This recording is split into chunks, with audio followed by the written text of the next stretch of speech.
오늘 말씀은 두 지역이 나옵니다. 뭐 다른 지역도 나오긴 하지만 그 핵심되는 지역이 두 지역인데 그것이 어디냐면 데살로니가와 베레아입니다. 베레아 두 지역이 나옵니다. 첫 번째 이제 데살로니가에서 바울이 하는 일들이 나오는데 그곳에서 바울이 이제 복음을 전합니다. 복음을 전하는 장소는 어디냐면 1절을 보면 중간에 거기 유대인의 해당이 있는지라 그 해당에서 말씀을 전합니다. 이 해당이라고 하는 것은 유대인들이 이제 흩어져서 그곳에서 자기들이 모여서 이제 말씀을 읽고 교제 나누는 곳이니까 바울이 이곳에서 복음을 전할 수 있는 하나의 매체가 됐다는 것은 굉장히 복음 전파에 유익한 것이죠. 그것이 교회가 아닙니다. 해당은 유대인들이 그냥 모이는 곳입니다. 근데 이 해당에서 말씀을 전하는데 얼마 동안 전하냐면 2절을 보면 바울이 자기의 관례대로 그들에게 들어가서 새 안식일의 성경을 가지고 강론하며 새 안식일이니까 3주죠. 그러니까 3주에 매일은 아니지만 안식일에 말씀을 강론했다 하는 것이죠. 그러니까 이 말씀을 그것서 강론할 수 있는 것은 너무 좋은 기회인데 그때에 이제 데살로니가의 헬라인들이 이제 복음을 따릅니다. 4절. 그 중에 어떤 사람 곧 경건한 헬라인의 큰 무리가 적지 않은 기부인도 고난을 받고 바울과 실라를 따르니 그러니까 헬라인들이 그 말씀을 듣고 복음을 따라오고 그렇게 말씀을 전하는 바울과 실라에 대해서 상당히 호의적인 감정을 가지고 있죠. 왜? 복음을 자기들이 받아들이니까요. 복음을 받아들이니까요. 그러니까 이 헬라인들이 복음을 받아들인 것은 너무너무 좋은 것이죠. 이방인들이 받아들인 것이니까요. 하지만 반면에 어떤 일이 벌어지느냐. 5절에 보면 그러나 유대인들은 시기하여 저자의 어떤 불량한 사람들을 데리고 때를 지어 성을 소동하게 하여 야손의 집에 침입하여 그들을 백성에게로 끌어내려고 찾았으나 여기 보면 그러나 유대인들은 이 그러나란 말은 그 헬라인들이 행했던 것과 행동을 달리하는 유대인들이 그 바울이 전하는 복음에 대해서 시기하고 그리고 그것을 방해하는 것이죠. 그래서 바울이 데살로니가에 있었을 때에 있던 집이 야손의 집입니다. 야손이라고 하는 집에 뭐 오늘날로 말하면 하숙을 한다든지 머물고 있는 거죠. 근데 그 집 주인 야손을 찾아가서 지금 그 소동을 벌이는 그런 일들을 행하고 있단 말이죠. 그러니까 야손이라는 사람은 너무 억울한 거죠. 그 사람은 끌려가가지고 이제 보석으로 풀려나긴 합니다. 보석이라는 것은 돈을 주고 풀려났다는 거죠. 9절 야손과 그 나머지 사람들에게 보석금을 받고 놓아주디라. 돈을 내고 풀려나긴 했지만 굉장히 어려움을 당하고 있는 겁니다. 그러니까 뭐 이 유대인들이 아주 괴롭히는 정도가 뭐 심했다는 것을 볼 수 있죠. 근데 그들이 어느 정도 심했냐? 이제 바울이 데살로니가에 있다가 하도 소동이 있으니까 이제 다른 곳으로 갑니다. 다른 곳으로 가는 것이 베레아잖아요. 베레아인데 이 사람들이 베레아까지 쫓아옵니다. 그 유대인들이. 본문 13절에 보면 데살로니가에 있는 유대인들은 바울이 하나님의 말씀을 베레아에서도 전하는 줄 알고 거기도 가서 무리를 움직여 소동하게 하거늘. 그러니까 그것까지 쫓아와서 그런 소동을 벌이는 걸 보면 참 이 사람들도 즐기구나 하는 생각이 듭니다. 그러니까 이런 이야기는 뭐냐면 복음을 전하는 길에는 참 어려움이 많다 하는 생각을 하게 되죠. 복음을 전하는 일, 특별히 그 당시에 초창기에 복음이 전파되는 그 여정에 상당히 어려운 일이 많았고 또 복음을 받아들이는 것은 결코 쉬운 일이 아니다 하는 생각을 하게 되죠. 그러니까 저희는 복음을 쉽게 받아들이고 있지만 뭐 쉽게는 아닐지 모르겠지만 받아들여서 지금 현재 예수를 믿고 있지만 예수를 믿지 않는 사람들은 그렇게 바울이 열정으로 전해도 받아들이지 않는 사람은 아주 그냥 안 받아들여요. 그리고 와가지고 도리어 방해만 놓고 하는 것을 보면 복음을 받아들이는 것은 기적이고, 그리고 누구나 받아들일 수 있는 것이 아니구나. 그러니까 복음 전파라는 것이 결코 쉬운 일이 아닙니다. 어떤 사람에게는 쉽게 받아들이는 것 같지만 대부분의 사람들은 복음을 쉽게 받아들이지 않습니다.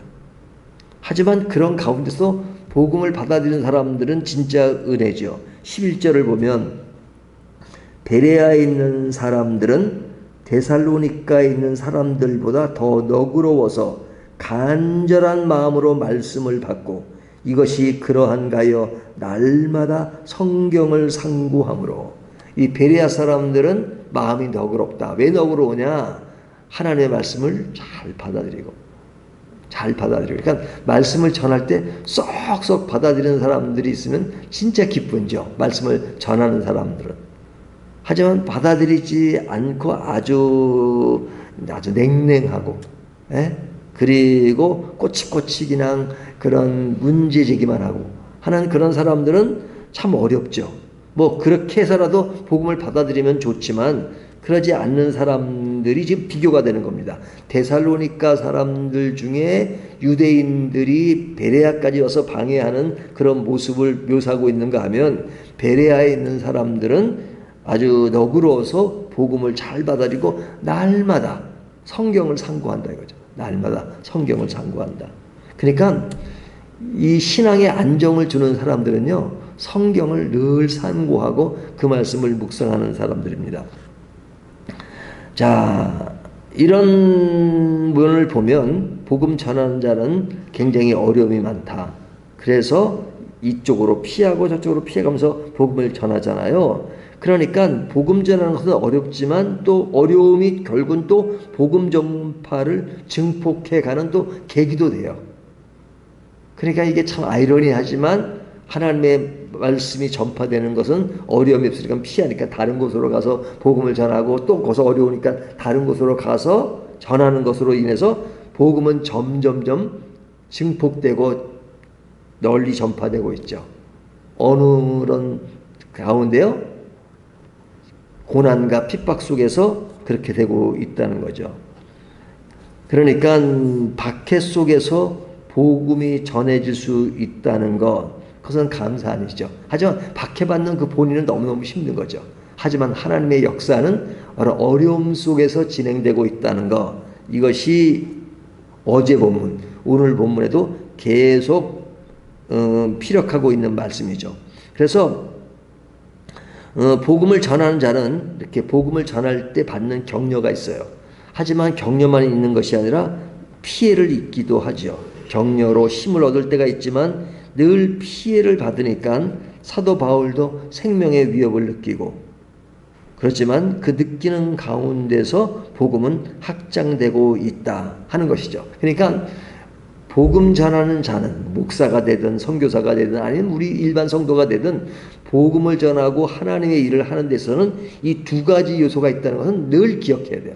어떤 일? 격려받는 일. 또 하나는 박해를 받는 일. 그러니까 고난과 격려는 동시에 존재해요. 동시에 존재해요. 그러니까 뭐 박해받는 일만 늘 생각하면 늘 고롭죠. 그리고 또 그것이 더 확산되는데 장애가 될 수가 있으니까, 그러니까 이게 박해받는 일은 빨리 잊어버리고 격려받고 하는 곳에서 더 위로를 받는 것이 더 유익한 점이 많죠.